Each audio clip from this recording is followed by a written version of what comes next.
Welcome back to another explainer. Today, we're tackling one of the most polarizing, powerful, and frankly, terrifying treatments in the entire aquatic hobby. We're talking about potassium permanganate.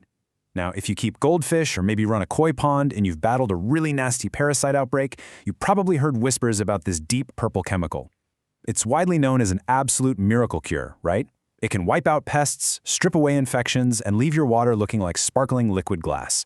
But listen, the stakes here are incredibly high, because this isn't some gentle, over-the-counter medication. It's a highly reactive, volatile chemical. Okay, let's dive into this. As the experts so bluntly put it, it is downright dangerous in the hands of idiots. And honestly, that perfectly sets our baseline for today. That quote comes directly from aquatic pros who've seen this chemical used and horribly abused. Potassium permanganate is a miracle cure, yes, but it requires absolute unrelenting precision. So, treat this explainer as your essential must-watch briefing before you even think about opening a bottle of the stuff. Consider this our syllabus for today's masterclass. We'll be covering 1. The purple sledgehammer, 2. The science of oxidation, 3. Extreme dangers and hazards, 4. Calculating the perfect dose, 5. The treatment protocol, and finally, number 6, the emergency escape hatch. Moving right into Section 1, the purple sledgehammer. Let's look at what it actually does. Aquatic experts actually often describe potassium permanganate as a liquid sledgehammer, and for good reason.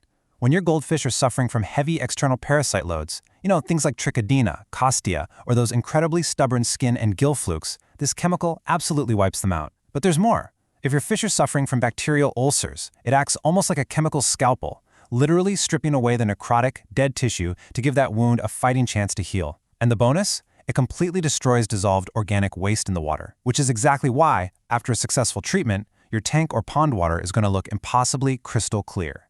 Section 2, the science of oxidation. How does this chemical actually work? And this brilliantly illustrates what's going on at a microscopic level. Potassium permanganate is a fierce oxidizer, so when it dissolves into your tank, the manganate ion actually loses oxygen atoms. Now, these lost oxygen atoms are incredibly aggressive. They actively seek out organic molecules and literally burn them up. Think of it like a chemical fire happening right underwater. It alters the fundamental structure of any organic material it touches, basically destroying it on contact. But, and this is a massive but, here is why you absolutely must pay attention. Oxidation doesn't discriminate, period. Yes, the chemical aggressively targets those harmful parasites, flukes, and bad bacteria. But it's also going to attack your fish's delicate gills, their protective slime coat, and, crucially, the beneficial bacteria living inside your biological filter. If the concentration of this underwater chemical fire gets too high, it's not just going to eradicate pests, it will severely burn your fish's gills and instantly crash your tank's entire biological ecosystem. Which brings us to Section 3, extreme dangers and hazards for you, the handler. I need to be highly authoritative here for a second, because potassium permanganate is a caustic alkaline. It reacts violently with things like glycol, glycerin, and hydrocarbons, and for you, the handler, it presents 3 severe physical hazards. First, just the dry dust or a tiny splash of the concentrated liquid can cause permanent blindness. Second, it'll burn your skin just like concentrated acid, staining it a deep, rusty brown in the process. And third, inhaling the dry powder dust will cause massive respiratory distress. You must always wear thick rubber gloves, wraparound safety goggles, and a proper dust mask when you're handling this dry powder. Oh, and a quick pro tip straight from the sources, never mix this stuff in a metal bucket. It loves to oxidize metal. Always use plastic.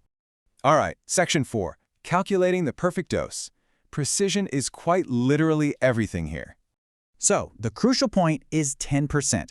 That number right there is the absolute maximum margin of error allowed when you're calculating the water volume of your tank or pond. Let me repeat that, 10%. If your math is off by more than that, you are crossing a very dangerous line between a miracle cure and a lethal overdose. Because of that razor-thin margin, you can never, ever just guess or estimate your water volume. Looking at a tub and saying, looks like about 50 gallons, is literally a fatal mistake when you're using potassium permanganate.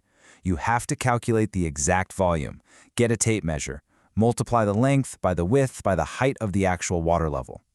The general consensus among aquatic veterinarians is that you want to aim for a precise 2 parts per million dosage. A 2 parts per million dose is highly effective at killing the pests while keeping that collateral damage to your goldfish at an absolute minimum. But again, you can only hit that 2 parts per million sweet spot if your math is completely flawless.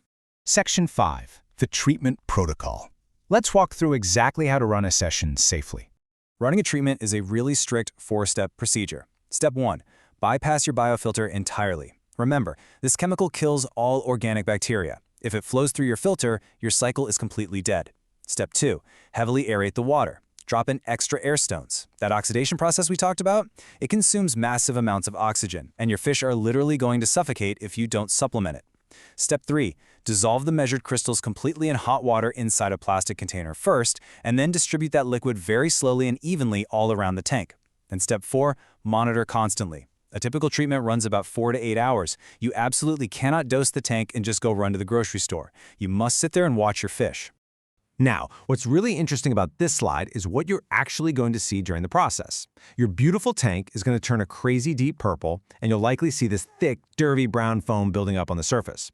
Seriously, don't panic. The experts lovingly call this stuff bug soup. And it's actually a fantastic visual indicator. That brown foam is the organic junk, the dissolved waste, the bad bacteria, and the dying parasites literally being oxidized and blown apart by the chemical. You might also notice your fish flashing or scratching themselves against the bottom. That's actually pretty normal too, as the dying parasites start to heavily irritate them. Section 6. The Emergency Escape Hatch. What to do when things go completely wrong.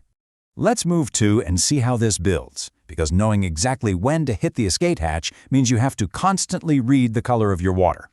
As long as the water is a vibrant pink or purple, the chemical fire is actively burning. But once it turns a muddy brown or sort of a yellow-clear color, the chemical is spent. It's totally exhausted its oxidizing power. However, if the water is still vibrant purple and your fish are suddenly gasping at the surface or dying, you need to abort the treatment immediately. And that's where your ultimate safety net comes in, involving 2 very different reversal agents. Pay close attention here. If you have an active overdose, meaning the water is purple and the fish are in acute distress right now, you must use sodium thiosulfate. It's essentially a standard dechlorinator crystal. Dosing 4 to 8 grams per cubic meter will immediately stop that chemical fire in its tracks and neutralize the potassium permanganate. Now look at the second agent on there, hydrogen peroxide. Use 52 milliliters per cubic meter of standard 3% hydrogen peroxide only when the treatment is completely, safely finished and the water is already brown. The hydrogen peroxide reacts with that spent brown manganese dioxide and instantly turns your water sparkling, crystal clear again. Whatever you do, never mix up these 2 reversal agents, and absolutely always have them sitting right there on hand before you even begin dosing. So we've covered the science, the strict math, and the extreme handler hazards. Potassium permanganate is truly an unparalleled tool for eradicating disease and purifying water. But man, it demands respect, preparation, and total precision. So I'm going to leave you with this final thought to consider for your own aquarium. Is the crystal clear water and a completely parasite-free tank worth navigating that razor-thin margin between a miracle cure and an absolute catastrophe? That's a calculation only you can make for your own goldfish. Thanks so much for joining me on this explainer, and keep learning.